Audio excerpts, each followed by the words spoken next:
Hello, everyone, and welcome to this special late night edition of Is It Comment Section? Is it Unwanted Answers? In a way, it doesn't matter. It's this weird Frankenstein combination of the two, where we'll be talking about movies and TV and also going to the comment section itself. That's right. You thought that name was just false advertising. In fact, for the first 5 years of the show, it was. But oh, no. Producer Paul, he got on the phone and said, no, we can't just have it be false advertising. We need to somehow incorporate the comment section into the show. So, just like Unwanted Answers, where there are questions that, they asked, but they weren't expecting a response. Today, we're going to give them a response more towards entertainment news comments. And right now, for those of you watching live, all three of you, because who knows, why are you still up this late? I don't know, but I'm still up this late. It's Christmas now. That's right, guys. Merry Christmas indeed. And so, I figured, you know what? Let's do a special comment section video live event. As you can see, there's only one of us here today for this comment section event. Apparently, our producer Paul was the one who decided, you know what? You're the one who's going to do it. But you know what? It's cool. We're going to talk about movies and TV, and I'm always up for that. So, there we go. Now, speaking of Christmas, it's right now 2:12 a.m. as I'm doing this.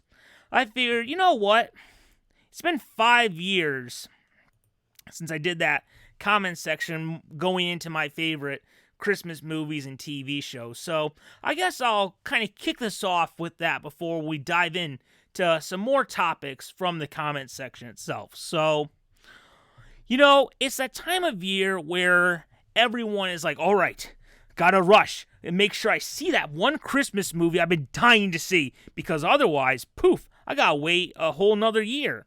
Although I do remember back in the days when Cartoon Network would have Christmas in July. Remember that? It was a very confusing time in my life where it's summer, but yet Fred Flintstone is performing a Christmas carol. Yabba dabba doo, I see 3 ghosts! That's right. So, what are my favorite Christmas movies? And I've mentioned it before, but I kind of consider having a holy trinity of Christmas movies where, there's a lot of Christmas movies I want to see, but these 3 are the ones I have to make sure I get to every year.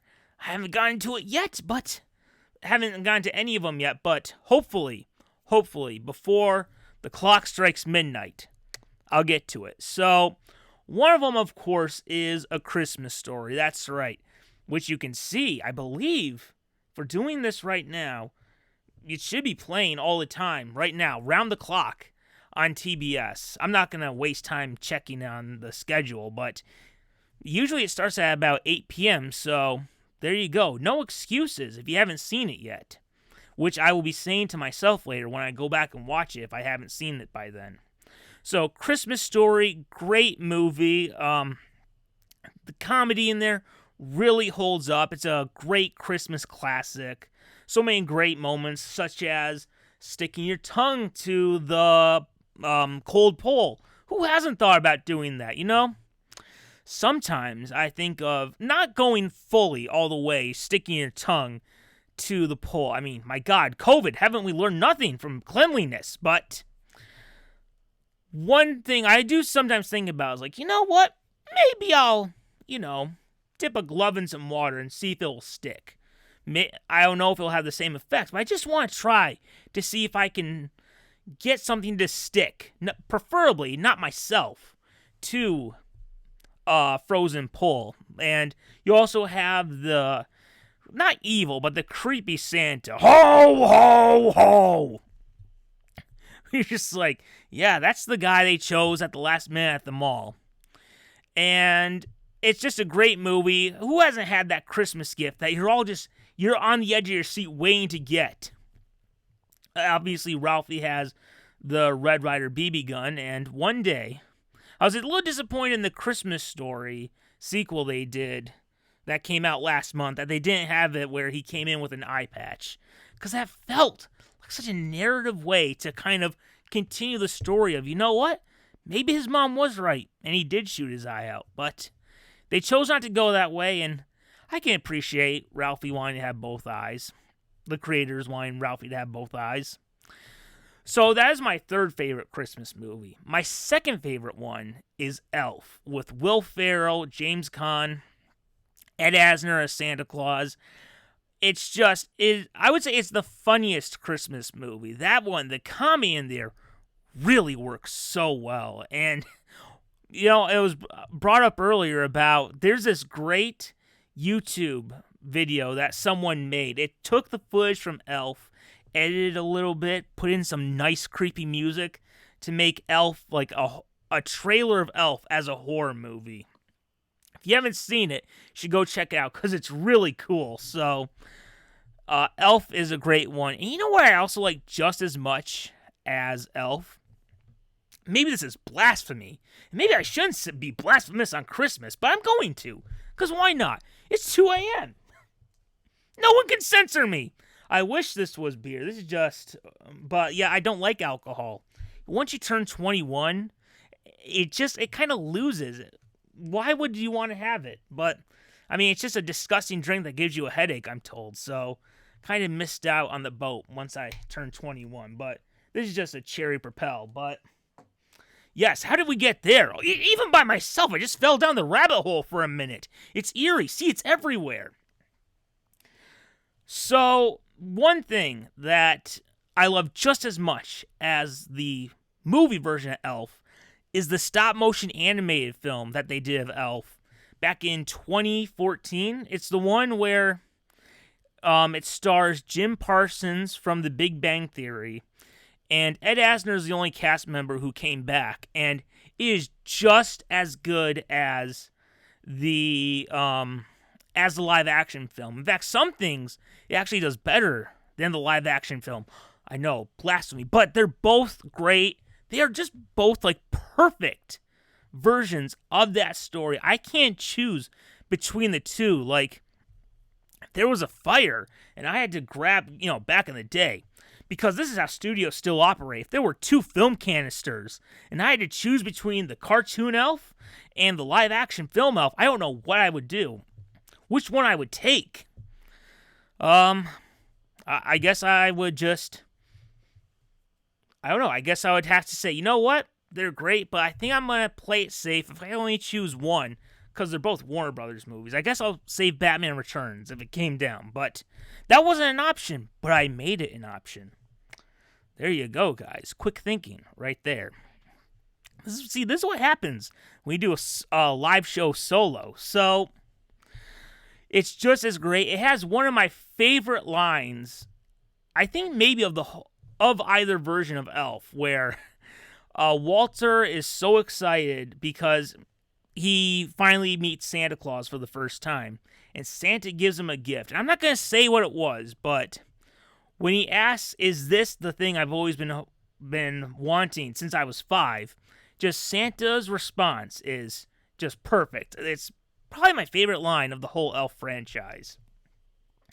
But the film version of Elf is also great. It is such a classic. I do remember seeing that, I think TBS decided they were going to start airing that movie 24 hours a day around Thanksgiving. And if there is one movie since Christmas Story that deserves it, when you think about how popular that film is, it's Elf. So, there we go. But my favorite Christmas movie of all time, I would have to say, is the first Santa Claus movie starring Tim Allen. That's a movie that shouldn't work, but yet it does, because you have these great comedy moments, but you also have the heart of the movie, the heart of, becoming Santa makes Scott Calvin a better father for Charlie, and that relationship between him and Charlie really was the heart and soul of that movie, and I thought they did just as great a job in the second one, kind of continuing that heart between the two as being the center of the franchise, and especially since it was set 8 years after the first movie. And I'll be honest, I think that the franchise kind of lost its way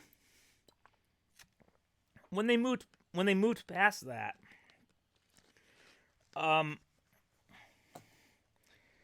Yeah, Santa Claus 3, he was barely in it, and they focused on his sister Lucy, who, Scott's ex-wife and her husband, that's their kid. And they tried to focus on that, obviously, because she was younger, and they thought, well, the kids, they need to relate to someone young. They don't want Charlie, now that he's a teenager with his adult problems. My God. Who wants to see a movie about Santa Claus 3, Charlie? He's got a pimple before the winter dance. I wouldn't want to see that, but I'm sure they could have thought of something better. But yeah, I do think they kind of lost it, and it was weird how in the Santa Claus's show, which is a bad show, how the whole show is about, I'm going to spend time with my family. I'm going to be a better father. And he only sees Charlie once in that show, 5 minutes. And Charlie doesn't even pop up at the end. It just, yeah, so I kind of lost it. But the first movie, I love that movie so much. The whole progression of him becoming Santa Claus. It's my favorite Christmas movie. I also love the second one as well. The third one is, after the Santa Claus's show, I rewatched it, and it was better than I remembered. It's kind of like Godfather 3. Not to say that Santa Claus 3, The Escape Clause, with Jack Frost, should have been nominated for Best Picture or anything, but it's one of those movies where it is clearly the worst of the trilogy. It doesn't even come close to the first two. But it has its moments, and at the end you're like, all right, everything feels nicely wrapped up. So, I didn't like the Santa Claus's show, but I did gain the third movie this year. All right, so speaking of Christmas, let's talk about Christmas specials. So, some people want to lump in like Rudolph and Frosty as like, oh, that's my favorite Christmas movie. To which I say, no. Frosty is like 22 minutes. That's not a movie. That's really stretching it to say it's a movie. If anything, it would be a short film that premiered on television. So it's not a movie. But that is a nice launching pad into what is my favorite Christmas special. So, kind of broken it up. I'm focusing on specials right now. Afterwards, I'll talk about kind of like TV show episodes that had dedicated Christmas episodes. So my favorite Christmas special of all time is the Rankin Bass special, Santa Claus is Coming to Town, which told the origin story of Kris Kringle. I love the Rankin Bass specials, Rankin Bass universe, because they had the Rudolph and Frosty Christmas in July special, which showed that they're all connected, that Rudolph and Frosty do exist in the same universe, and that the Santa we see in all those specials is the Mickey Rooney Santa from Santa Claus is Coming to Town. So it was the Christmas cinematic universe before the MCU. So there you go. That's something. That should be the blueprint for whatever the new DC universe that James Gunn and Peter Safran are building. Rankin Bass Christmas universe. So I love that special so much. And I also love its sequels too. Like The Year Without Santa Claus is great. And I also love Rudolph and Frosty. But Santa Claus is Coming to Town, that is my favorite. I love that one so much. It did such a great job of telling the origin story, and it has a great villain too. The Burgermeister Meisterburger, voiced by, I think, Paul Frees, who ironically voices Santa a lot in the specials when they didn't have Mickey Rooney doing it. So there you go. That's a mind screw right there. That's like having Michael Keaton and Jack Nicholson switch places for a Batman movie. So, have that. It's my favorite Christmas special of all time. And yeah, love the Rankin Bass stuff. Charlie Brown Christmas, that's another great one. The original one, too. I also like the I Want a Dog for Christmas Charlie Brown that they did in 2003. That was another one where, because the other specials were more short stories that they kind of stitched together. I think they were adaptations of the comic strip. But I Want a Dog for Christmas Charlie Brown is really good too. So, let's talk about TV specials. TV episodes. So, I have two that really stand out to me. And one of them is A Pinky in the Brain Christmas, which I believe won an Emmy Award. I believe I heard that in a commentary because The Simpsons was also up for an award that year. And of all the Christmas episodes they did during that golden 90s era of Warner Brothers Animation under Gene McCurdy, because during that time, you had Tiny Toon Adventures, you had Animaniacs, you had Batman the Animated Series and Superman the Animated Series. I think of all those, the Pinky and the Brain one is easily the funniest. Like, the whole thing about how Brain is going to create that little doll that looks just like him. So they go to the North Pole, and they have these blueprints. They're gonna try and trick the elves into making that doll. And you also have this storyline about how Pinky has this Christmas list that he wants to send to Santa. And Brain's kind of dismissing it the whole time. But then, at the very end, Pinky and the Brain is a hilarious show. But man, at the end, that's a real heartfelt moment right there. And, the follow-up show, Pinky, Elmira, and the Brain, which crossed them over with Elmira from Tiny Toons. That was a very controversial show, but they had a very good Christmas episode too. But yeah, Pinky and the Brain, there's just something about that episode that really stands out. I love that one so much. I haven't watched it yet this year, but I'm planning to soon. So, great episode. Another one, it's not really a Christmas episode because it wasn't part of a ongoing series at the time, but it is part of a franchise, and that's Bah Humduck, A Looney Tunes Christmas. It is easily my favorite version of A Christmas Carol, because I'll be honest, by December 25th, which is today, I'm a bit burned out of A Christmas Carol, because we see everyone does it. From Mickey Mouse to the Muppets, to the Looney Tunes, to the Flintstones. I think I already said that. The Flintstones. And it gets done over and over and over. I'll be honest, if the Simpsons ever do it, I'll be like, guys, come on, really? Can't you do something else? But it's a story, obviously the most famous Christmas story that gets done over and over and over again. But Bah Humduck, A Looney Tunes Christmas is easily my favorite version. The one that puts Daffy Duck in Scrooge's position. I thought it had the best humor. For Looney Tunes thing, it really has a lot of heart, and that really sticks out. And the animation in there is really good, especially for a direct-to-video film. The animation there is really strong, especially the color. The color at that time that Warner Brothers was doing their cartoons was really good. So it's a really nice-looking movie, and the late, great Joe Alasky did such a great job voicing Daffy Duck in that movie.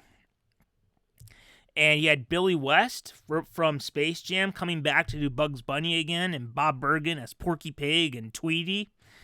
And so, yeah, that is why Bah Humduck, A Looney Tunes Christmas, is, along with A Pinky and the Brain, my favorite episodes, Christmas episodes. So, there we go. So, let's move on to outside Christmas, because, yes, it is 2 a.m. on Christmas, but you'll be getting Christmas stuff all day today. You can let it go for a little bit. We'll still keep the spirit within us, but we'll take a little break from it for a minute. So, we did get from Sony Pictures a little early Christmas gift, I believe on December 13th. It was a nice little gift. It was a new trailer for Spider-Man Across the Spider-Verse. And I love the first movie so much. Especially, as a comic book reader, knowing how many storylines they packed into that movie and made it work. Because you had like 5 graphic novels in there. You had the origin of Miles Morales. You had the Prowler storyline with Uncle Aaron. You had the Spider-Verse storyline by Dan Slott. Spider-Man storyline of Peter and Miles meeting for the first time by Brian Michael Bendis. And you also had the Peter and MJ marriage struggling that was very reminiscent of the early J. Michael Straczynski era, which is probably why Peter B. Parker is my favorite movie version of Spider-Man. And it just worked so well. I love that movie. It's such a great job. And next year, supposed to be this year, but next year, we're getting Spider-Man Across the Spider-Verse. And then in 2024, we'll get Beyond the Spider-Verse. However, we got the trailer, and the trailer was really good. That monologue at the beginning with his mom, I think her name's Rio Morales. I think that's what it is. Well, that's a comic book artist's name. I'm pretty sure that's his mom's name. She gives that great monologue of how she's been raising this little boy, and now he's become a man, and whatever happens to keep that little boy inside of him, the one that he has been his whole life, to keep him safe. And that was such a great monologue by his mom. And then, right afterwards, we got the big action set piece with all the different Spider-Mans from all across the Spider-Verse coming. And we also had Miguel O'Hara, Spider-Man 2099. We saw Gwen, and we saw Peter B. Parker. He's back! But this time he has a baby. That's right, Mayday Parker, who one day will take up the mantle of the spider hero as Spider-Girl. And her father, Peter Parker, will be there to mentor her, kind of like Batman Beyond. So that was really cool to see. And in that trailer, we did see a familiar face. That's right, for us 90s kids. I didn't actually see it the first time. It was because you're just overwhelmed when you see that trailer the first time. You're like, oh, who's that? Because I did notice the first time, I noticed the PlayStation version from the PlayStation 4 game, which I knew a lot of people would be excited about. And one of them was Spider-Man for Spider-Man Unlimited, which is really special because Spider-Man Unlimited was a sequel to the 90s Spider-Man show. In Spider-Man Unlimited, he was voiced by Reno Romero, and in the 90s show, he's voiced by Christopher Daniel Barnes. But they are loose. It is a loose sequel to that 90s show, and that 90s show was my gateway into Spider-Man and the Marvel Universe, When I think of Marvel, it's those 90s characters, the 90s Spider-Man, 90s X-Men. That is my Marvel Universe. And the 90s animated Spider-Man is my Spider-Man. The same way a lot of people feel about Tobey Maguire, who I love. He is like my childhood live-action Spider-Man. And Andrew Garfield, he's my favorite live-action Spider-Man. But the 90s Spider-Man is my Spider-Man. That, to me, when I think of Spider-Man, that animated version is what pops up into my head. And so, to see him included in the movie was really cool. Now, look, let's not get ahead of ourselves. I think what we saw in the trailer is what we're going to get in the movie. I'm not expecting him to have a role like Toby did or Andrew did in Spider-Man No Way Home. Because remember, in the Spider-Verse franchise, Jake Johnson's Peter Parker is the Peter Parker, the Earth 616 Peter Parker. So, if you're excited for Peter Parker, that's who you gotta be excited for, is Jake Johnson. And I love the Jake Johnson, Peter B. Parker. But just to see him again in something new, something in 2000, well, the movie will come out in 2023, was so cool. And you know what was nice? Because if anyone has ever gone through the whole show, it ends on this giant cliffhanger where Venom and Carnage have released something, and Spider-Man and his group that he was with are in a building, and the building starts caving in. And then it just goes to be continued. And that was it. Since 2001, that was it. And you know what? For the first time, when this trailer came out, for the first time in 21 years, we actually got resolution. We're like, all right. I mean, we knew he survived. If you watched the show, you knew if there was a season 2, he would have to survive. But now, you can pop that in, have that in the back of our minds, and be like, all right, it all worked out. Maybe even this will show him going back home to MJ. Although it's been 21 years, so who knows what's happened since then. That's the Peter who will be in the bathtub crying about seahorses and how they mate for life. But it was really cool to see him in there. And the other thing is that after that trailer came out, they did have a poster come out for Across the Spider-Verse, which you see Miles is clearly the center, and it's him upside down without his mask. In the background, you see all these different spider people from throughout the multiverse. And I did see on Twitter,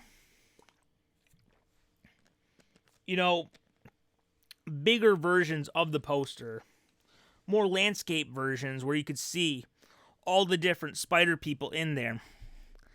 And one of them looked a lot like the version from the Spectacular Spider-Man animated series, which was great. It was cut way too short, but that's who you see. That's what they looked like in the poster. And then I think it's Christopher Miller was the one who actually responded on Twitter to someone and said, yes, who you're seeing in the poster is the Spider-Man from the Spectacular Spider-Man show, which was great to see, because like I said earlier, that was a show that really just ended before its time. And it wasn't even canceled. It was because of some legal fee or legal issue where Marvel got the rights back to the character in animation. But Sony still had the rights to Spectacular Spider-Man. So Sony couldn't make it. Marvel couldn't make it. So it just was a victim of all this legal stuff. And I always kind of thought that, if Sony does, continue with the Spider-Verse movies, maybe there's a chance we could see him in there, which I thought was a better chance than having Spider-Man from Spider-Man Unlimited in there, because that's owned by Disney. But it will be really cool.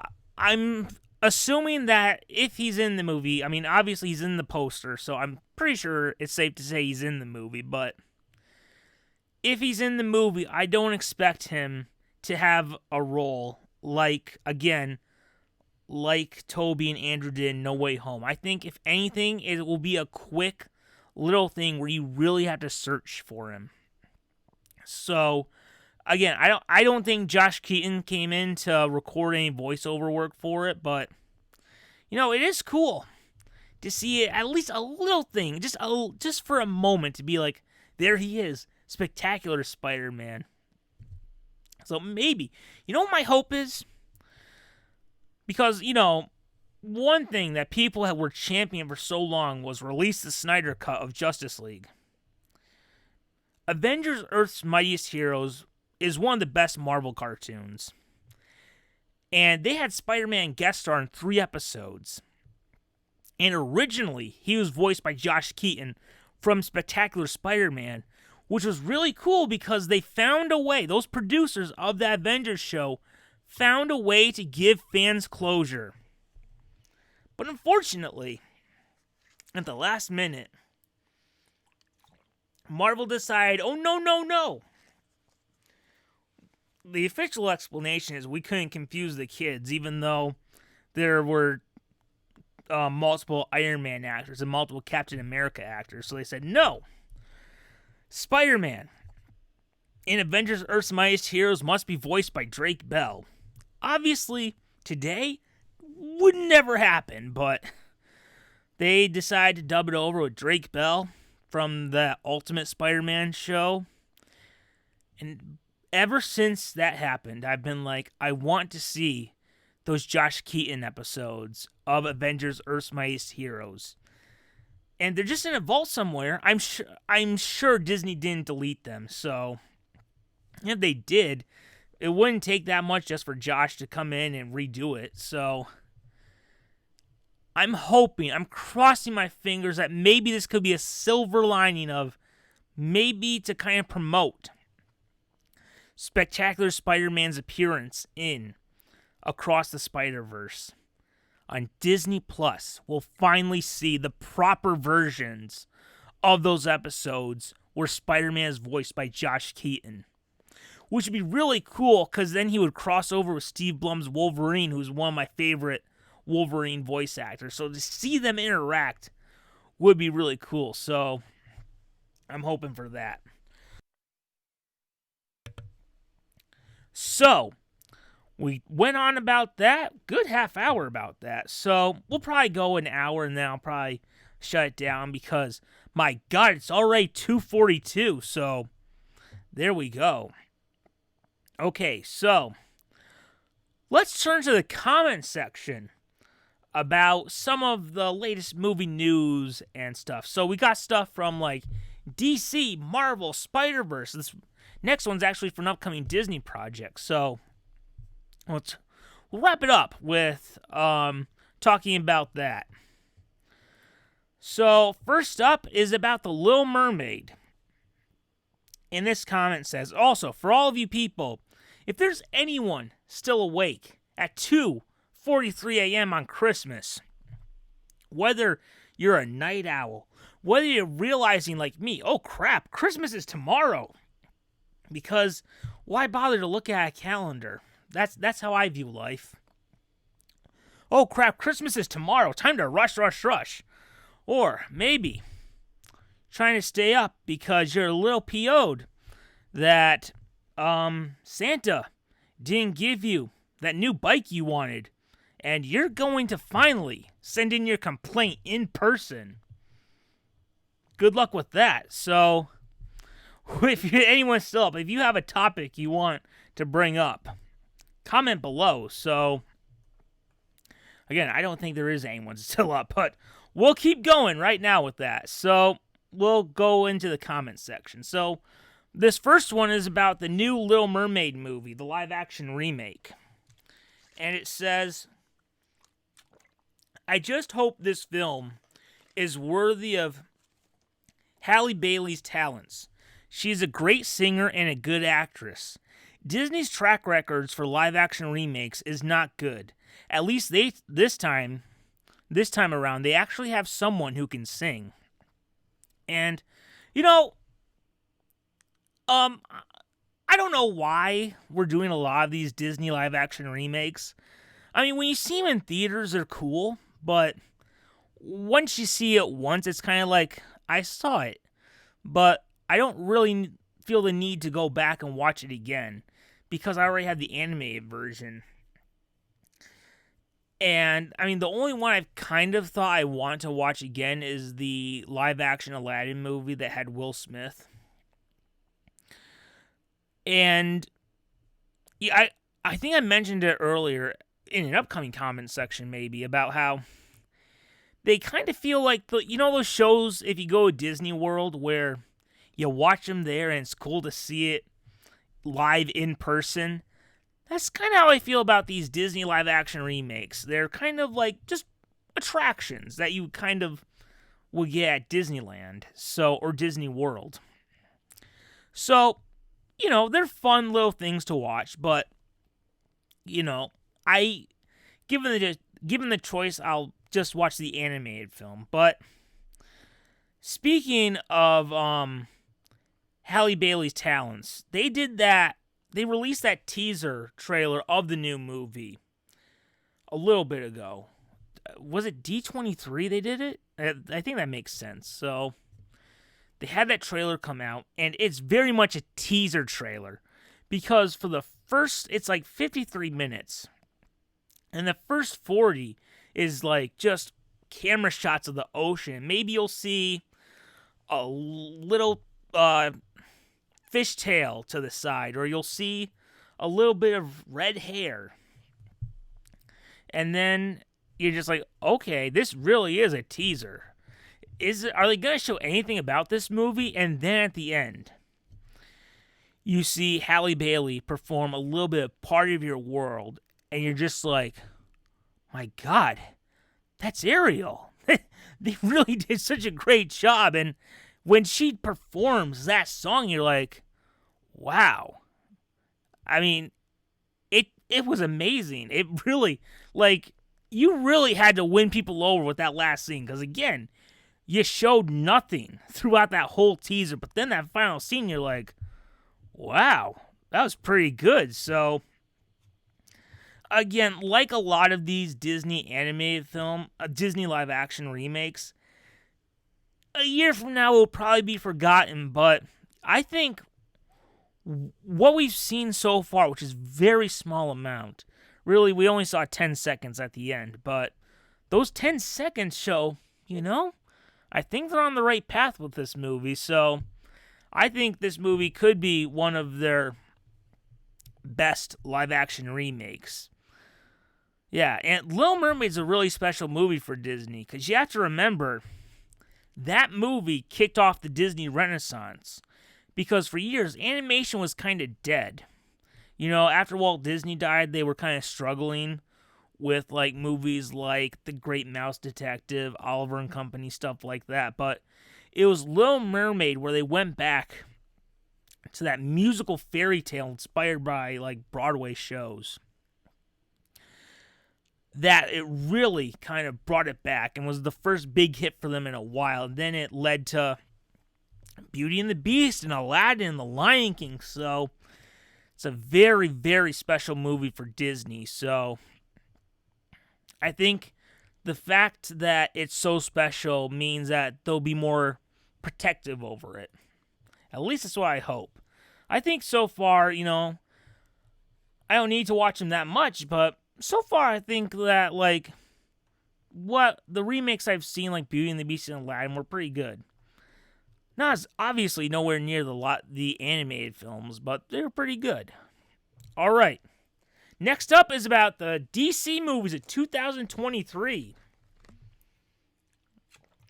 I'm ready for Shazam, Flash, Blue Beetle, and Aquaman.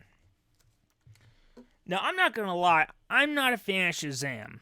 I haven't seen the first movie, but it's like the one superhero where I just can't get into because the concept just doesn't work for me. Didn't like him in Young Justice. One of my least favorite episodes of Smallville is one that has a character that reminds me of Shazam. And he was kind of tolerable in Justice League Unlimited, but that was because Superman beat him up. So I haven't seen Shazam, but I heard good things about it, so hopefully that for fans of the first movie that this one turns out good. But DC has a really interesting lineup next year, especially because it does look like the current DCEU that we've had the last 10 years at that point, that began with Man of Steel, is coming to a close, and James Gunn and Peter Safran, it looks like, will reboot it. So it's a very interesting lineup. I'm interested in Blue Beetle, especially though I don't know that much about Blue Beetle, but I do remember on Young Justice season 2. I don't think he actually appeared afterwards. trying to think. I don't know if he was in season 3. But in season 2 of Young Justice, they did a really interesting storyline of Blue Beetle, about how, I think his name is Jaime Reyes, how he gets the Scarab, and how it kind of gives him this suit, but kind of takes over. I don't know if it's exactly like that in the comics, but it was kind of like the Black Suit storyline for Spider-Man, with the symbiote, or symbiote, depending on if you listen to, like, Spider-Man 3 or the way they pronounce it in the Venom movies. How do they pronounce it? Who knows? But there we go. We covered both of them. So that's very interesting. Obviously, Aquaman. I like the first. I have mixed feelings about the first Aquaman. Sometimes I think it's pretty good. Sometimes I don't like it. But I'm more interested in the second one because it looks like Black Manta will be more the villain, which I've always considered Black Manta to be Aquaman's Joker, like his big bad. So, looking forward to that. Hopefully, crossing my fingers that they'll keep the post-credit scene with Batman, whether it be Michael Keaton or Ben Affleck. Crossing my fingers, because if this is it, if this is the last DC EU film, why not go out with the best superhero of all time, even if it's a cameo? The Dark Knight himself, Batman. And they have one scene they filmed with Michael Keaton, one scene with Ben Affleck. Either way, if they choose one of them, we win, because you got the two I want to see the most come back to play the role.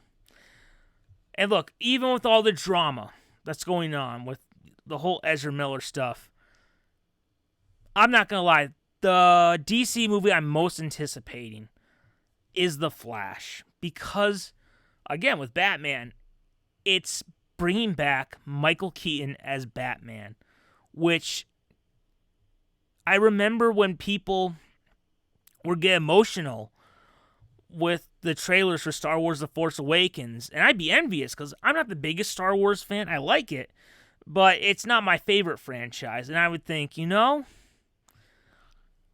that's awesome for them, because I can just imagine what would get me like that would be Michael Keaton coming back as Batman.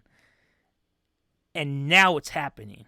And look, I am going into this knowing it can't live up to expectations, because Michael Keaton as Batman is returning is something I've wanted for so long, whether it be a Dark Knight Returns movie or a Batman Beyond movie. It can't live up to expectations. So I'm going into this viewing it like this isn't the same character from the Burton movies. So just to get rid of a little bit of the pressure. But it'll be cool to see him play Batman actually in a new movie for the first time in my life. Because the last time came out a year before I was born. And then we also have Ben Affleck coming back. And Ben Affleck's Batman is my favorite character in the DCEU. Affleck is one of my favorite actors to play the role. So that's really cool to see. And they're adapting the Flashpoint storyline, which was such a really great storyline by Jeff Johns. And that'll be cool to see. And I think this kind of gets forgotten a lot by fans, but we have to remember, like, Michael Keaton and Ben Affleck are the two Batman actors that walked away from the role. Like, Val Kilmer, he's scheduling conflicts, George Clooney, Christian Bale, their series came to an end. But Michael Keaton and Ben Affleck chose to leave the role. And this movie, this script, whoever Andy Muschietti pitched to them, it brought them back. So I think that really says something about the quality of this movie, that it brought back the two actors who chose to leave on their own. So I really hope it's good. I really, really, really hope it's good. And you know what? If it's not, that will suck. But we do have an animated Flashpoint movie, also starring a Batman actor from the 90s, Kevin Conroy. the greatest Batman actor of all time in Justice League: The Flashpoint Paradox. So if it sucks, you know, I know what I'll be doing after I see that movie. Popping in my Blu-ray of Flashpoint Paradox and seeing the story done properly with Kevin Conroy. So there we go with that. So let's move on to the next thing. Next comment. Marvel Studios needs to recast the Black Panther going forward.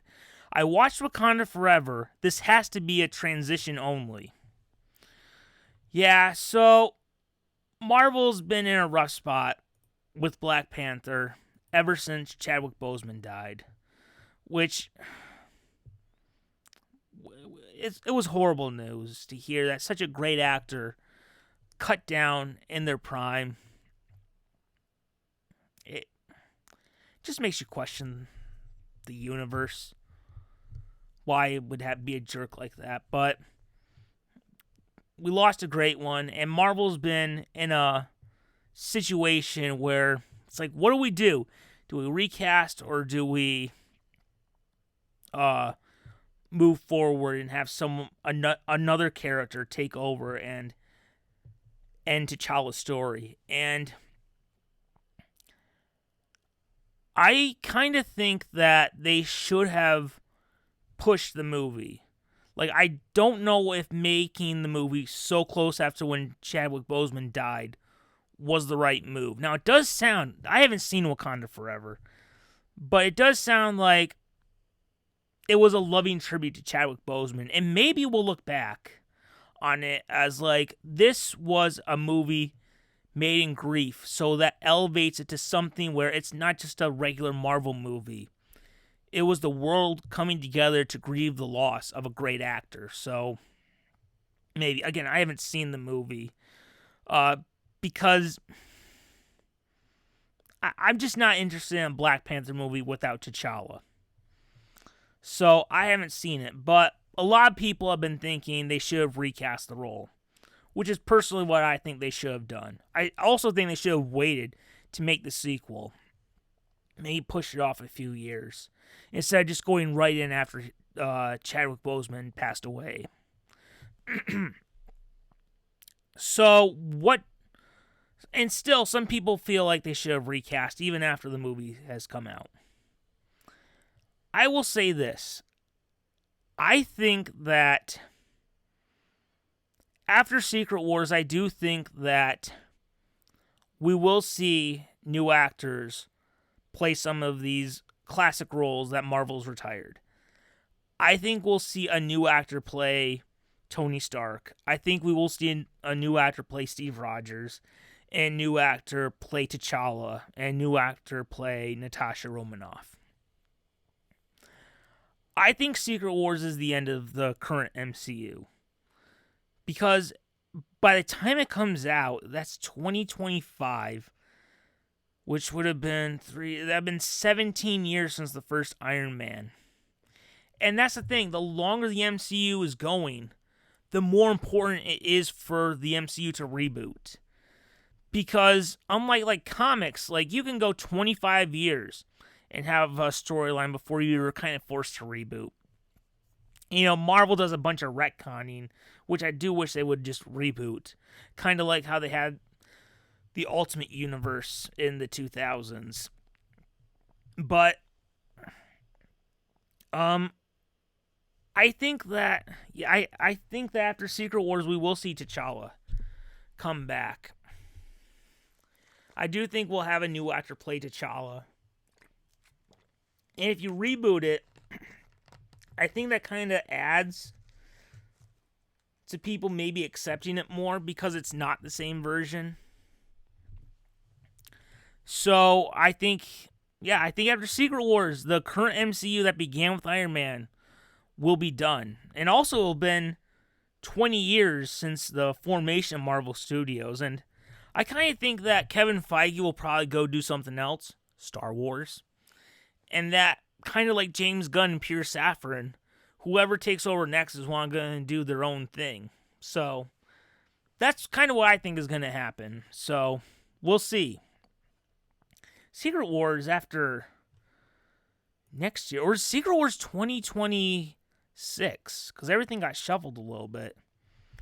Right, it is 2026, I think, because it's no longer coming out the same year as the other Avengers movie, the Kang Dynasty, which would have been cool if they could have accomplished that, but, it was very ambitious. So, Secret Wars, May 1st, 2026. So yeah, I think that'll probably be the end. That'll be 18 years of this current MCU. That's a great run. Especially when it's not just one movie a year. It's 2 or 3, sometimes 4. So there we go. Alright, this one's about Spider-Verse. Across the Spider-Verse. I'm glad this movie seems to be emphasizing the heart and the main character's personal journeys, because as much as I'm hyped for the cameos, I don't want that to be the only thing going for it. Oh, me neither. I'm hoping we see more of Miles' relationship with his community outside the Spider-Verse, like his friendship with Genki. Genki is in the comics, that's Miles' best friend, and that's his roommate, who you see, there's that great moment in the first one where they're all climbing on the wall when Genki enters the room, and Peter's like, that way, this way, other way, trying to stay out of his vision. And Spider-Ham is just like, do animals talk in this universe? Because I don't want to freak him out. And then he faints. So that's Genki.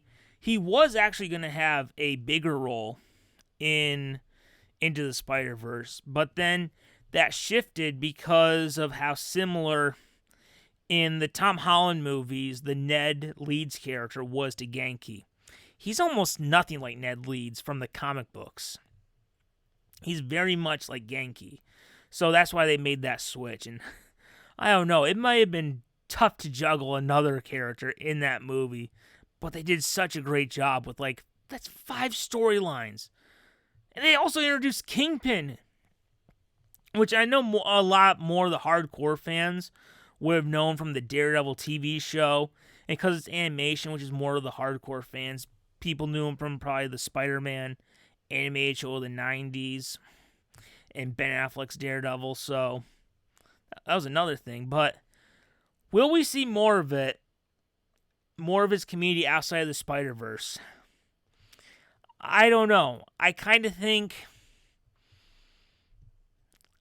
think Genki's going to have a big role, especially because we've seen, Ned has still been in those other Spider-Man movies, along with Infinity War and Endgame, so I don't know. This isn't a television show where they could do that.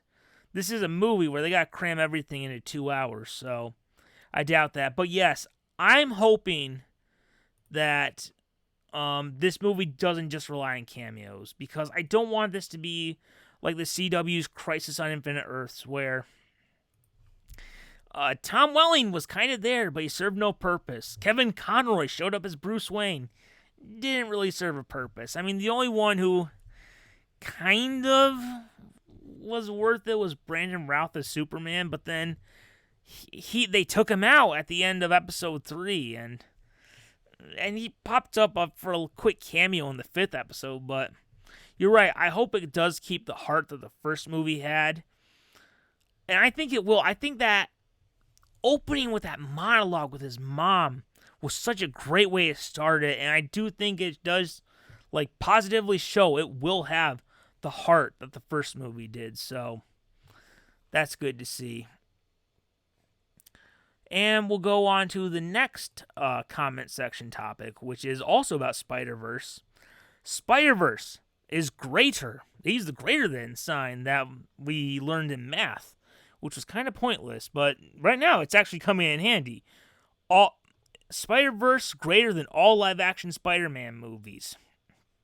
Well, I would say for me, my favorite Spider-Man live-action movie is a tie between Spider-Man 2 with Tobey Maguire and the first Amazing Spider-Man with Andrew Garfield. But I get it. That first Into the Spider-Verse movie is so great. It is such a great movie, and Peter B. Parker in that movie is my favorite movie version of Spider-Man, and it is such a good movie. And I love it because it adapted like one of my favorite Marvel Comics storylines, Spider-Man by Brian Michael Bendis and Sarah Pichelli. I love Spider-Verse. I am so looking forward to the next one, Across the Spider-Verse. I can't wait. But I mean, yeah, if Into the Spider-Verse is your favorite Spider-Man movie, that's a great choice. There's some there's some movies where if you said that's your favorite Spider-Man movie, you'd be like, really? But Into the Spider-Verse, that's a great choice. Next one's also about Spider-Verse. Into the Spider-Verse is the best Spider-Man movie that has been made. Number 2 is Spider-Man 2. Then follows No Way Home. Again, people love Spider-Verse. I love Spider-Verse. Everyone loves Spider-Verse. And I would still say Spider-Man 2 is better, but Into the Spider-Verse is great. And No Way Home, also a great movie. Which is ironic because I didn't think it would be very good. I remember watching the trailers, rooting that Tobey and Andrew wouldn't be in it. Because I had so little faith in that movie. I was expecting it to be a train wreck, and it ended up being my third favorite MCU movie of all time. Under Captain America Civil War and Captain America the Winter Soldier. So, it's... yeah, great choices. By the way, I saw someone point this out online because a lot of people, when they talk about their favorite Spider-Man movies, those are the big 3 they talk about. They talk about Spider-Man 2, Into the Spider-Verse, and No Way Home, which someone pointed out, all 3 of those are the ones that have Dr. Octopus, who is he's my favorite Spider-Man villain. I know some people will say the Green Goblin, but for me, Dr. Octopus is Spider-Man's Joker. So every time Doc Ock has been in a movie, perfection. But yeah, Spider-Verse is a great movie. I mean, we'll get back to some more Spider-Verse stuff, but let's turn over Christmas for a minute. It is Christmas Day. Merry Christmas, everyone. Who is up currently at 3:08 a.m. My goodness. I'm just deleting a few so I don't accidentally reread them. Alright. Christmas Story Christmas. This is the sequel they did to A Christmas Story. I was so happy with the way it turned out. And if this movie doesn't tug at your heartstrings from the Christmas morning scene on, you have no soul. And look, I did not like A Christmas Story Christmas. I felt it spent way too much time trying to repeat. It just repeated scenarios from the first movie way too much. But where Christmas Story felt real, like whether you're going to see the Santa is not really that great at his job, whether it's kids doing stupid stuff like sticking your tongue to the pole, or that first moment you drop the F-bomb and your parents look at you like, my God, what have you done?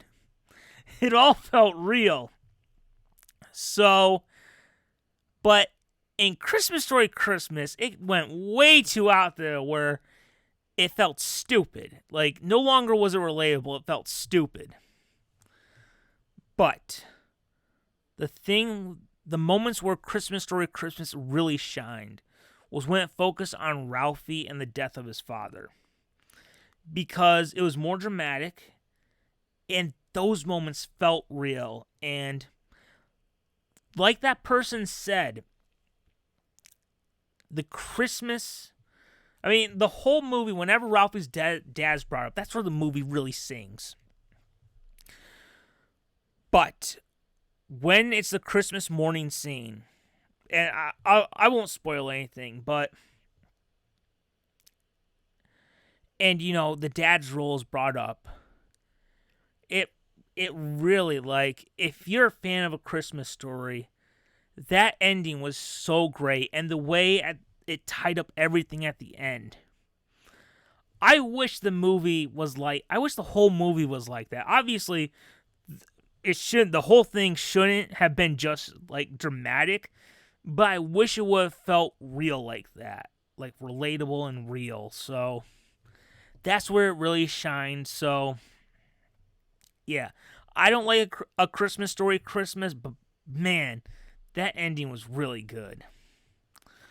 So I've been doing this for about an hour, so maybe I'll do a few more questions or comments before I sign out of here. We'll do another Christmas one. This one's about Muppet Christmas Carol. One of my favorite Christmas movies, and so much close enough to the book that I introduced my kindergartners to classic literature. Well, I remember the days back when it was before Christmas break, the day before, and no one wanted to be there, not even the teachers. And that was movie day for a lot of us. Sadly, not the fun movies. More like, oh, here's a documentary about what we've been watching. Although I do remember, I wish that my co-host was here to confirm this happened, but I remember my junior year in Spanish class. The teacher made everyone excited because we were going to watch Elf. But no, she put a little trick on it where we were going to have to watch it in Spanish. And I don't even think she put the subtitles up. And so most people weren't paying attention because most people didn't understand what was going on. So after about 10 minutes, she finally gave in and, put on the English version. And then we finally got to watch Elf for a little bit. So that's probably the best memory I have of that. But a Muppet Christmas Carol is... I talked about how Bah Humduck is my favorite Looney Tunes Christmas movie. I mean, one of my favorite Christmas episodes. And it's my favorite version of A Christmas Carol. But Muppet Christmas Carol is easily my second favorite version. It's easily, of all the versions we've had in theaters, that's the best one. And I actually didn't start watching it. I've seen it before. But it's been more recent that I've been hearing more and more people hyping up the Muppet version. So last year, I was at Target and they were doing their Black Friday Blu-ray deal. And I picked up the Blu-ray and watched it for the first time in years. And I was just like, yup, this lives up to the hype. This is one of the best versions of A Christmas Carol. And again, by December 25th, by today, I am so burned out of that story. But Muppet Christmas Carol, that's a great one. So, yes, a great choice to show to your students. All right, so let's go back to Spider-Verse. So this comment says, I've gotten bored with Marvel movies. I haven't watched any from this recent fourth phase, but the first one of these was good. I think I'll be watching this one. So, yeah, this comment kind of... First of all, I think a lot of people are in this similar situation of, kind of losing interest in the MCU. I think, honestly... Because I was saying for a long time, guys, you can't just get rid of Captain America and Iron Man. Those are your anchor characters. Those are your main characters. And for, from Infinity War on, because we knew that their contracts were coming to an end, Robert Downey Jr.'s and Chris Evans. And people would say, oh, well, Doctor Strange can take over as the kind of main character in the MCU, and...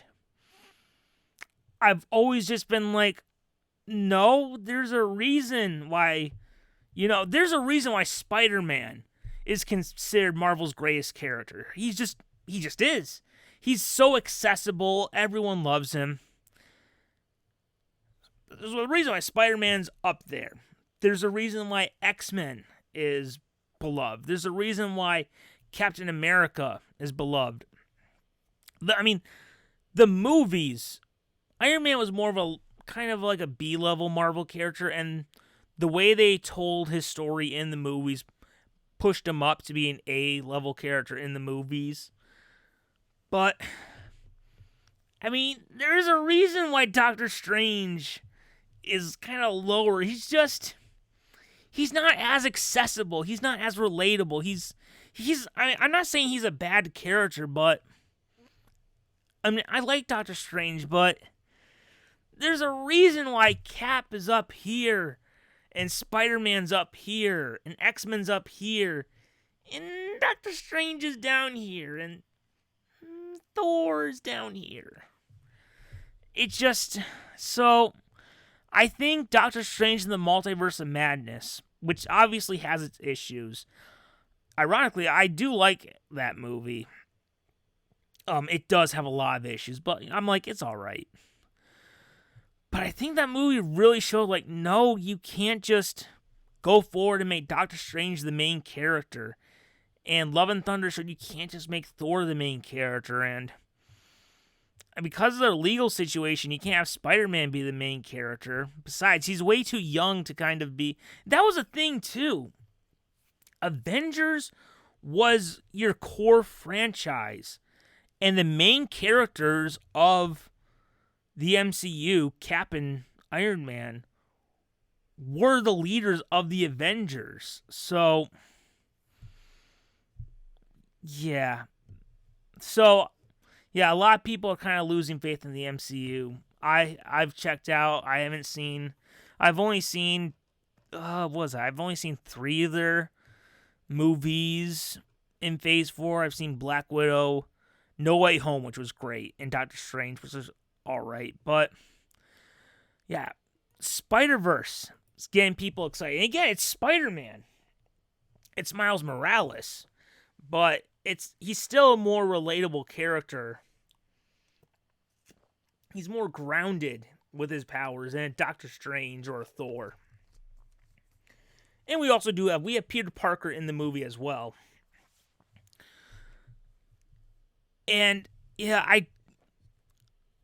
honestly, when I look at what's coming out from Marvel this year, next year, Ant-Man, Captain Marvel, the Marvels, and Guardians of the Galaxy 3. I really look at it and think, man, right now the MCU could have really... Marvel in general really could have used a Fox X-Men movie that was totally standalone, not connected to the MCU. Also think they could have used it last year as well, or this year. It's still 2022. I had to keep reminding myself that. There's only, a week left? But yes, it's still 2022. And they could have used a solo, on his own, Spider-Man movie made by Sony in live action. But yeah, this is what's nice. We're getting variety. That's what we lost when Marvel was able to have all the characters, like Fantastic. Now that they have the rights to X-Men, Fantastic Four, and they're using Spider-Man right now, it's all gonna have that MCU flavor. Versus like years ago, you had the Fox flavor, which was more dark and serious.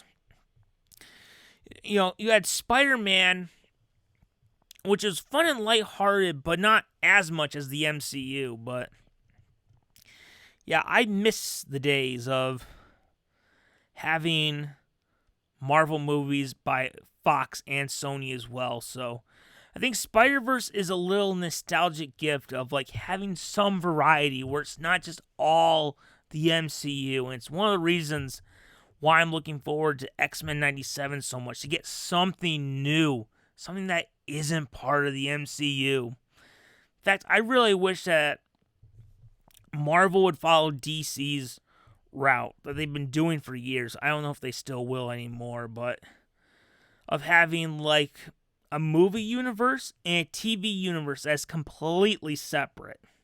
Kind of like they used to with Daredevil and the Netflix shows, which were, let's be honest, they were pretty much standalone. there was a few references to the MCU, but overall it was pretty standalone. And yeah, I really wish they would stop having everything set in the MCU, but it is nice to get some variety with Marvel. Next one up is about the original script for Black Panther 2. And this comment is, I would have killed to read that original Black Panther 2 script. So, now that Black Panther 2 is out, Black Panther Wakanda Forever. Great title, by the way. Even though I haven't seen the movie, that is a perfect title. Especially under the circumstances. It's now come out about what Black Panther 2 was going to be about. Originally, with Chadwick Boseman. And it was going to be about T'Challa dealing with the fact that he lost 5 years of his life. Because in the MCU, they had it where if you were blipped and you came back, for you, you're like right back to where you were, where it happened. But for the rest of the world, it's been 5 years. Which I've always thought was a really weird creative decision by Marvel. Like, if they're coming back, why wouldn't you age them up too to where they were, where, you know, what would have, their life would have happened if they hadn't been blipped? But it always kind of felt like, did they really win? Maybe they kind of maybe they could have used an extra snap from that Infinity Glove, but I mean, Tony wasn't going to do it anymore. Hulk, he already had one arm in a sling. I doubt he was going to do it again. So, I don't know. That always felt like such a weird decision to me. But, yeah, so it was going to deal with that. And recently, Ryan Coogler talked about how T'Challa, we were going to find out that his girlfriend in the first movie, Nakia, had his child, who was born while T'Challa was blipped and grew up, now 5 years old, never knowing his father, and now his father is back, and Nakia has moved on. She's married someone else. I think that's what it's, I'm pretty sure that's what it said. I just read it a little bit ago, quickly, but she would moved on with someone else, and in the story, it would have had T'Challa taking his son with him so they could bond. But then something happens to where they have to... T'Challa, as the Black Panther, has to stop the conflict, which Ryan Coogler said was always going to be Namor. And T'Challa was going to have his son with him while trying to figure out the conflict. So I really hope, because I love that first Black Panther movie. That was such a great movie. It was the first superhero movie to ever be nominated for Best Picture. I mean, the only other time that's happened was Joker. So I really hope that Marvel will publish the script as a comic book, because I think that would be such a great way to let fans see what was going to happen. I've always hoped that, like, one script I've always wanted to have turned into a comic is the original Spider-Man 4 script that they were going to do with Tobey Maguire before they rebooted the series with Andrew Garfield. That is something I've always wanted, but it chose not to do it. I mean, they haven't chosen not to do it. They just have never done it. But I think there is a hunger to see what could have been, and I think if you did publish those, they might be one of their best-selling comics. I mean, because you wouldn't have to worry about continuity. Like, oh my God, there's 50 years of Spider-Man history.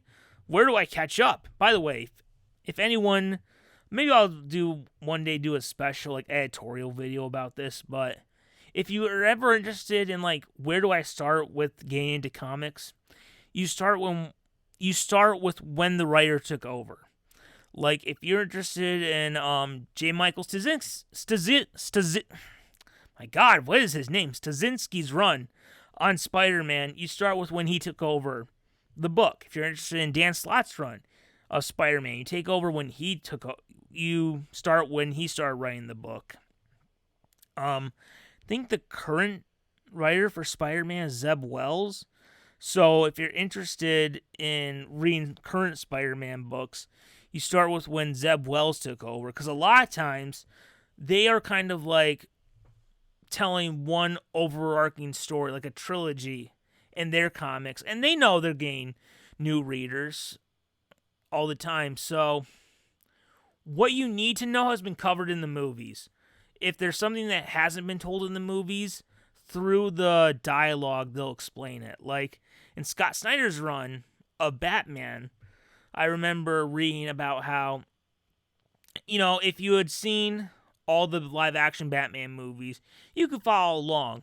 But if there was something they didn't cover, like Henry Ducard, who was in Batman Begins, but they really significantly changed the character, they kind of explained it in Thought Bubble. So where were we going with that? So that's where you go if you're ever interested in, where do I start? And if I want to read a comic book, where do I get started? You start with when the writer took over the series. So, yeah, I think if they were to publish it as a comic, I think it'd be pretty successful, especially like people who love the MCU. They'd want to see that. I'd love to see that. So hopefully one day, I think it'd be really cool. All right, next comment is about A Christmas Story as well. And this one is about, where can we buy the DVD? I loved it. Well, glad you loved A Christmas Story Christmas. I didn't like it, but if people really enjoyed it, that's cool. Where can you get the DVD of it?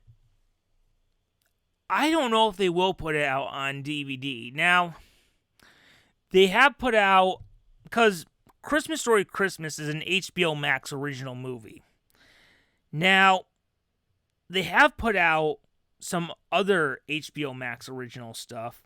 I know for DC, they put out the Snyder Cut, which the Snyder Cut came out on the service in March.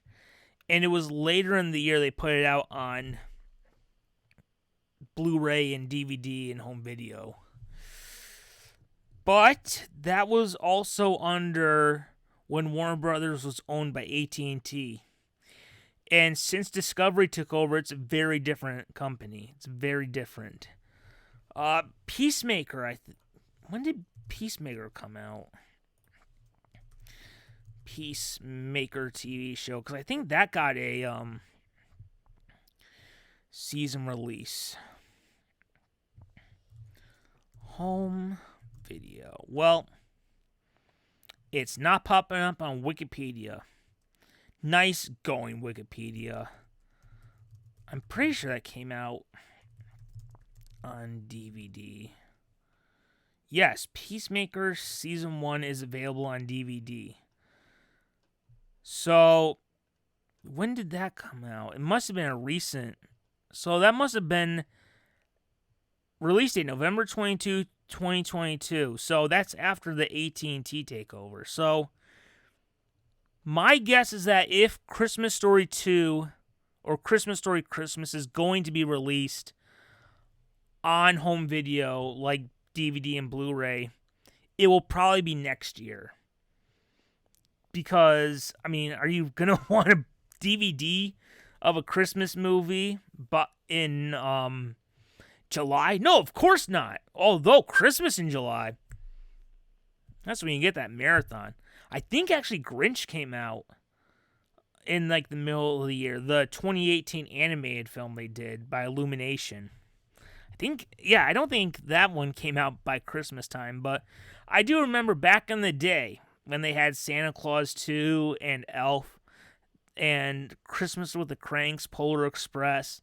Those ones would usually come out a year later, because that's when they knew they were going to get their the most people to buy it. So I'm assuming if it comes out on DVD, it might be during the holiday time next year, but I don't know. I mean, Christmas Story is one of the best, most beloved Christmas movies of all time, so that helps in its favor. This might be of all the HBO Max original movies, this might be one that they would put out on home video, especially now that I just saw that Peacemaker's come out on home video since Discovery took over Warner Brothers. All right.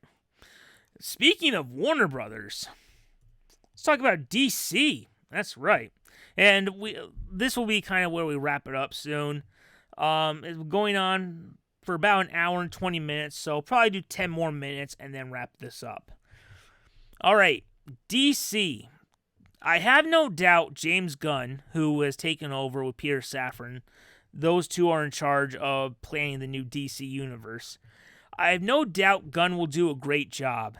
That's never been the issue with me. It was the whole making plans with Henry Cavill, then going, nah.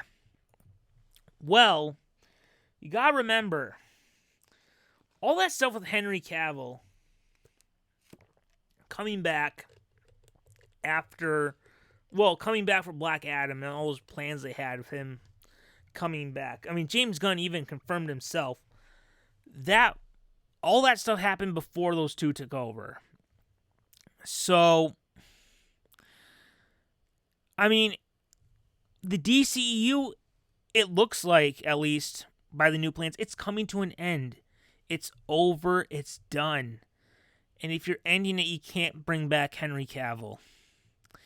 Just like how it wasn't disrespectful when they ended Smallville and they didn't bring back Justin Hartley to play Green Arrow and Arrow. It's just, we want to do our own thing, no baggage. Also, baggage also can include, there's like 10 years of continuity now in the DCEU, and they want to chart their own path, so I mean, look what happened after Smallville ended. We had Arrow, and that birthed the Arrowverse, and that kind of spun off into Superman and Lois. So these characters are so big. These are characters that have been around since 1938. And it's just, you gotta refresh it. And honestly, now that the DCEU is 10 years old, it is time to think about bringing it to a close. And I think the MCU really does need, if they're not, I think they are, but if they're not, they do need to think about bringing that to a close, because you do need to reinvent these characters for new generations. We had Adam West as Batman for one generation, but by 1989, it was time to give that generation their Batman in Michael Keaton. And we had George Reeves who was the Superman for a generation.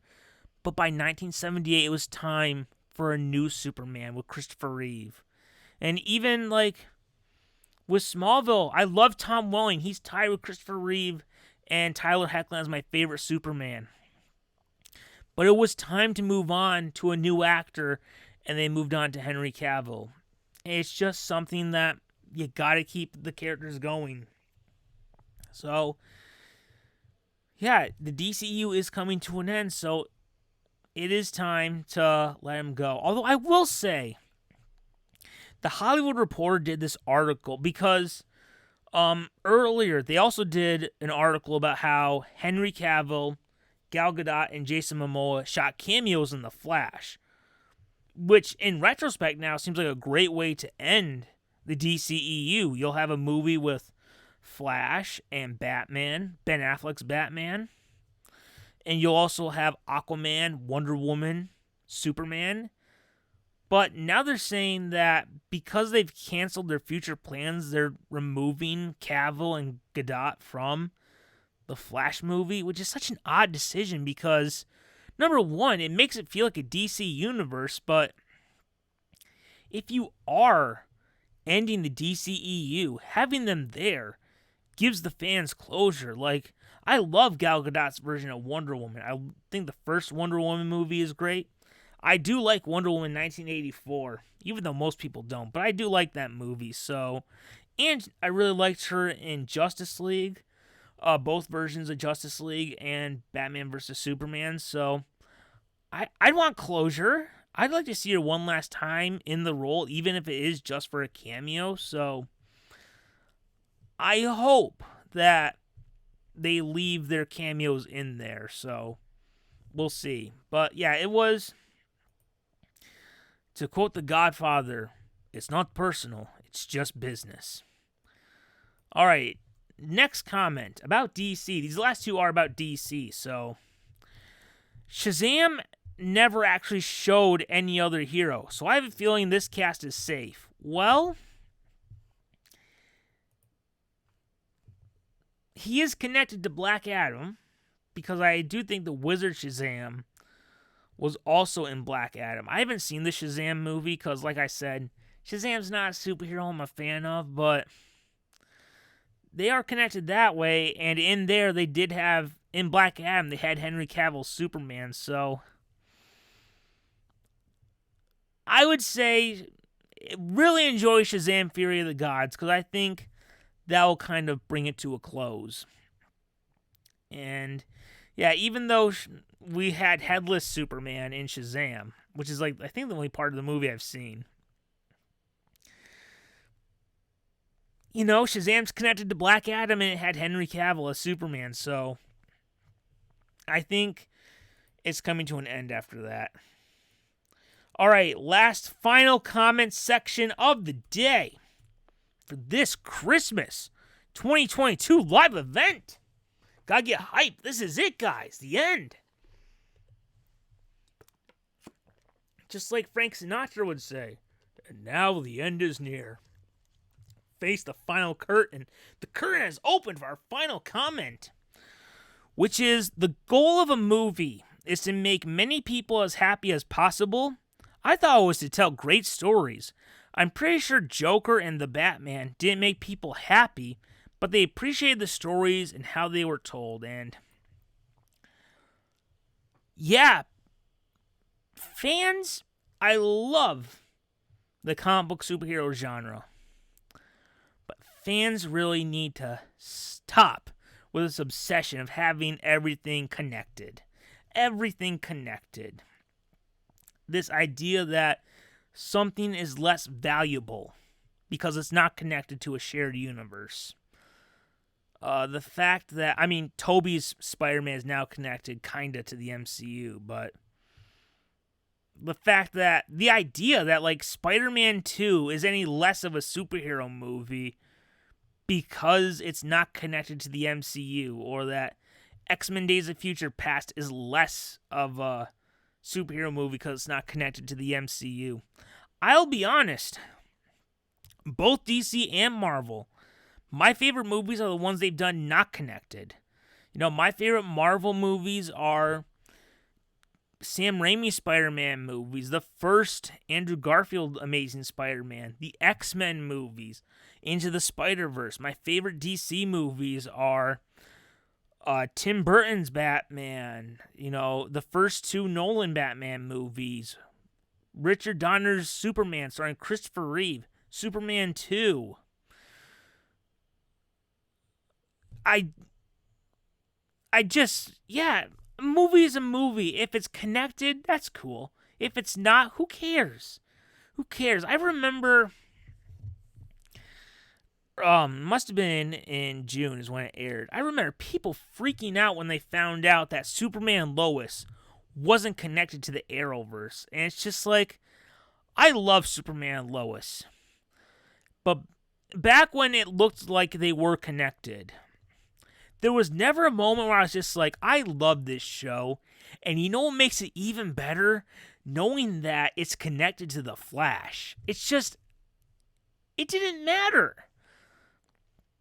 Like, I enjoy The Flash for what it is. I enjoy Arrow for what it is. The fact that they crossed over was just a bonus. But if they were standalone, it wouldn't have affected my enjoyment of the shows at all. So, yeah. And, again, I hope we do get some more standalone stuff. That would, I think the genre needs that. I think We need to start having DC and Marvel stuff that isn't just the DCEU or the new DCU and just Marvel stuff that isn't just the MCU. Which we are getting. We have X-Men 97 coming, which is I'm looking forward to. We got another season of Superman Lois coming. I'm so hyped for. That is easily my favorite superhero franchise going on right now. Well, guys, it is now 3:40. We've got a full hour and 30 minutes. That's right. And the time you watch this,